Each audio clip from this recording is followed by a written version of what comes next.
Imagine a world where king's lust could be bought, where women were sold like merchandise in shadowy auctions. In this video, you'll uncover how powerful monarchs secretly purchased brides, not for alliance, but for pleasure. Stay tuned, trust me, you'll want to hear how deep this trade really went. What you just heard isn't fiction. It isn't the prologue to some historical romance. It's the grim truth hiding behind palace walls, whispered in the corridors of power. Over centuries, monarchs and nobles participated in an underground trade of women brides bought, sold, traded not for dynastic union or peace treaties, but for desire, control, and prestige. Today we unravel that dark vein of history. As coins clinked and veils fluttered, alliances were broken, lives destroyed, and secrets buried. You'll hear stories of queens and concubines, of diplomacy and deceiving, of auctions held behind palace gates. Promise. By the end of this video, you'll never look at royal weddings the same way. Let me take you back in time. In a dim hall, deep within a fortress, torchlight flickers across marble columns. Diplomats murmur in hushed tones. The king reclines, aloof. On the dais lies a list, names of foreign princesses, noblewomen. Daughters destined for diplomacy or for the king's private chamber. One by one, their names are called. The coins are counted, the alliances whispered. But the bride isn't always meant for the kingdom. Sometimes she's meant only for the king's pleasure. Across centuries and hemipelagos, from medieval Europe to the sultanates of the East, this was no fringe practice. It was woven into court politics. Every marriage was a negotiation, and every woman involved was a bargaining chip. Take the case of King Alfonso X in medieval Spain. Some court records hint at arrangements where noble maidens were promised in paper and diplomatic pacts. But behind closed doors, certain brides never left the palace guest chamber. Their role? Subordinate, silent, erotic. Their status? Hidden. Their pain? Forgotten. Or travel farther east into the palaces of the Ottoman sultans, Persian shahs, and Mughal emperors. In those courts, royal harems are well known.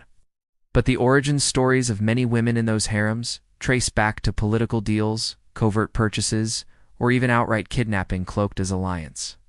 A princess of a neighboring kingdom might arrive as a gift, but the ledger behind that gift often listed a price. One harrowing story emerges from 16th century Persia. A queen's youngest daughter was offered as a bride to cement a peace treaty yet before she reached the palace.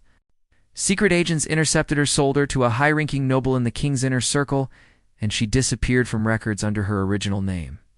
The treaty remained, the bride vanished, and the noble indulged his desires behind layers of protocol and secrecy. How widespread was this? How many brides walked into thrones not as consorts but as possessions?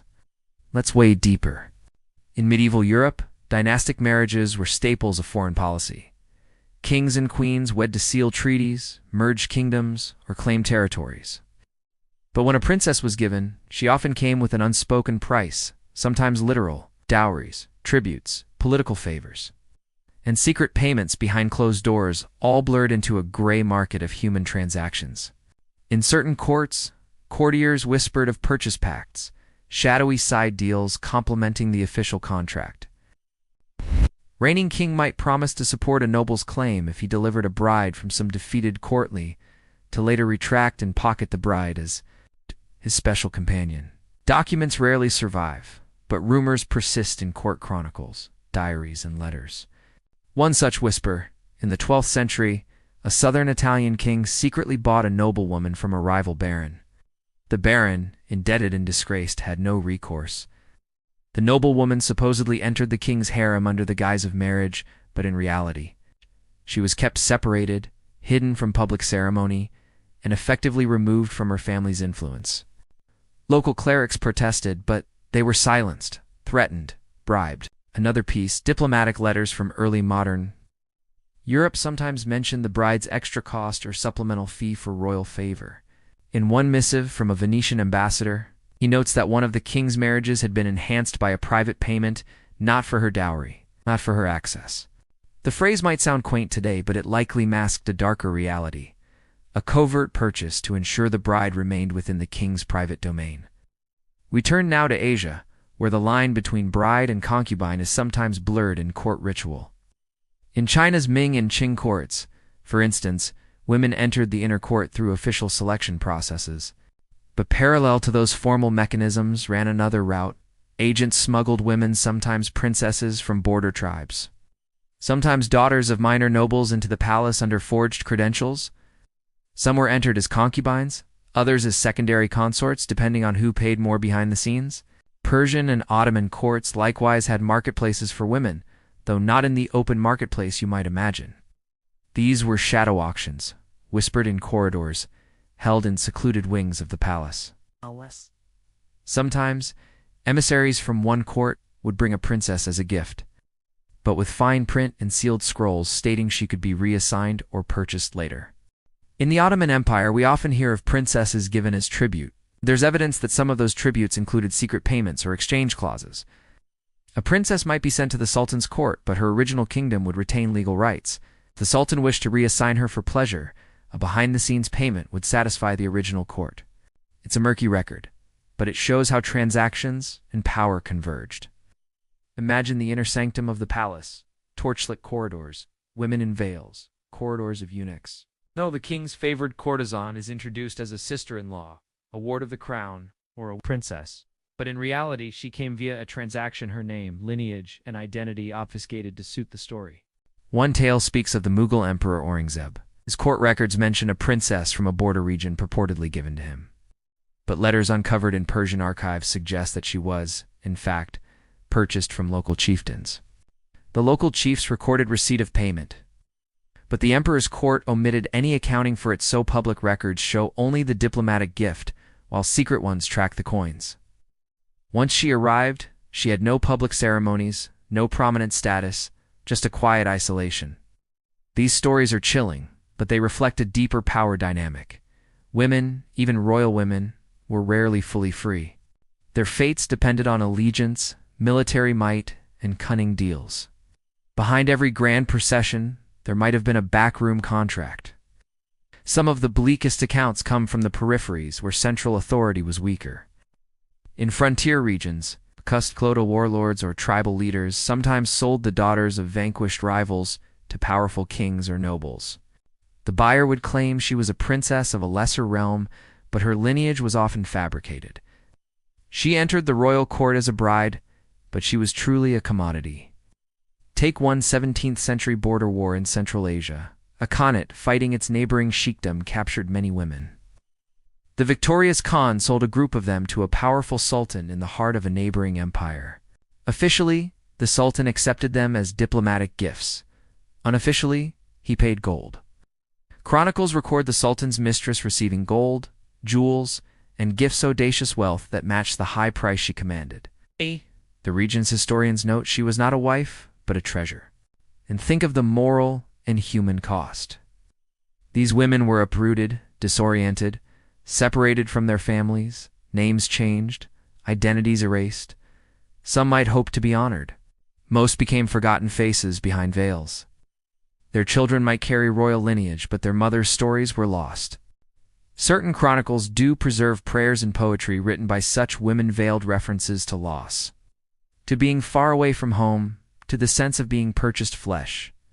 In a palace scroll from 15th century Baghdad, a poetess writes, "I was carried on gold-laden ships, yet I sail no seas.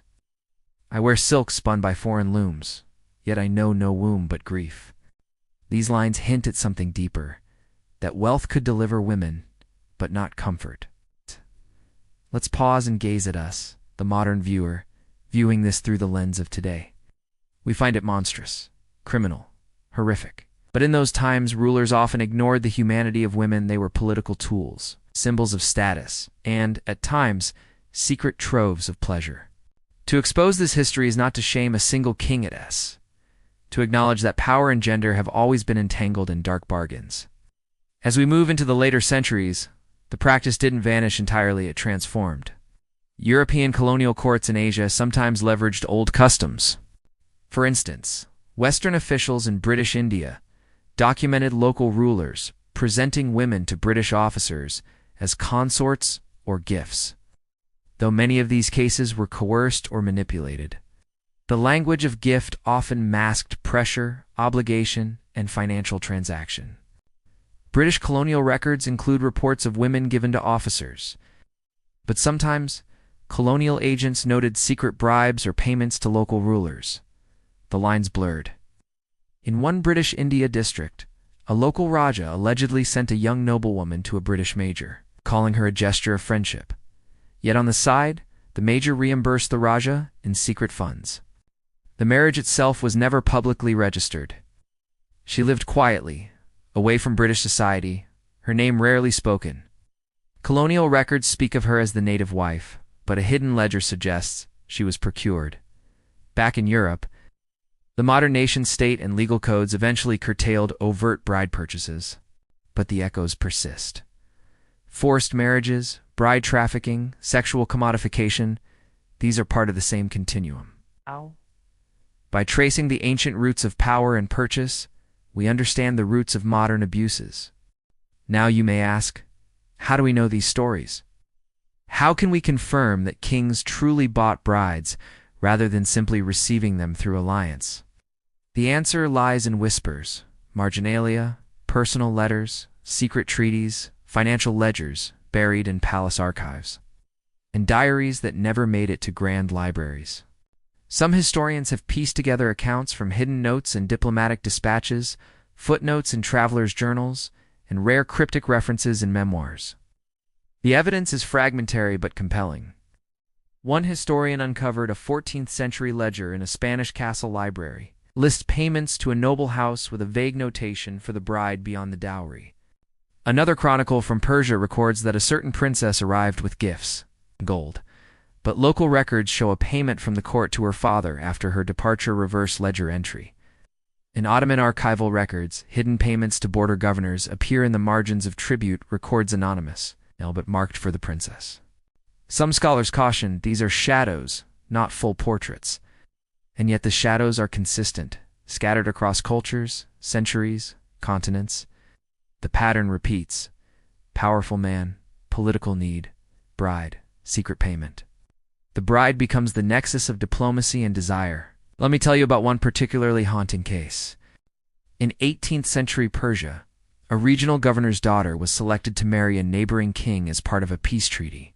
Officially, the kingdom's emissaries carried her with full honor, gifts, and pomp. But the governor's own letters, hidden until recently in a family archive, suggest that portions of her journey were rerouted. She was secretly transferred through a border fortress, accompanied by masked guards and eunuchs, to a regional noble. That noble then paid an unseen sum to the king's court and arranged for her transfer into the king.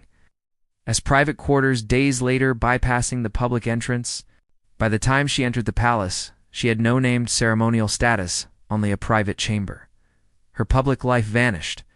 The court claimed she came as a bride. In the governor's private letters, she was the goods delivered.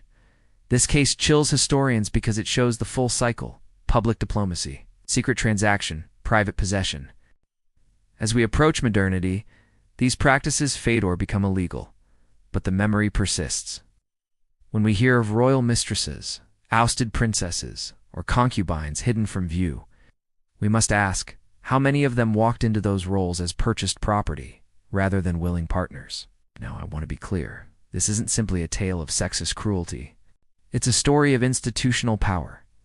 Kings weren't monsters. They were products of their time, acting within systems that normalized gendered inequities and political barter. Women were often left out of the official record. The stories we reconstruct are patchwork, but they demand attention. And now, here's where you come in. If you re-shocked, I hope you are comment below. Shocked to signal you want the full list of sources. I'll pin a comment with every archival record, chronicle, and historian cited. Because this shouldn't be just a video, it should spark conversation, critical thinking, and deeper research. Also, if you want a follow-up video diving into a specific region Ottoman, Mughal, European, or colonial, tell me in the comments. The hidden deals of kings purchasing brides deserve multiple chapters.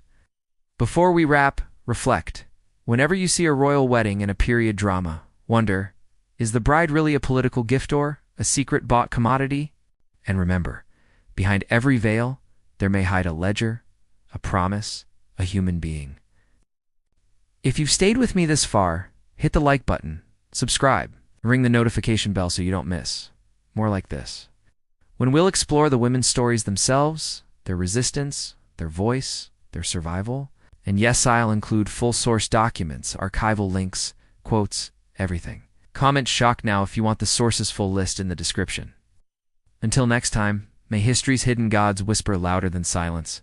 If you enjoyed diving into this strange, scandalous corner of history, make sure to unlock more secrets with us here at Throne of Scandals. Hit that like button, subscribe, and ring the bell so you never miss a story hidden behind the golden doors of the past, because history is full of mysteries.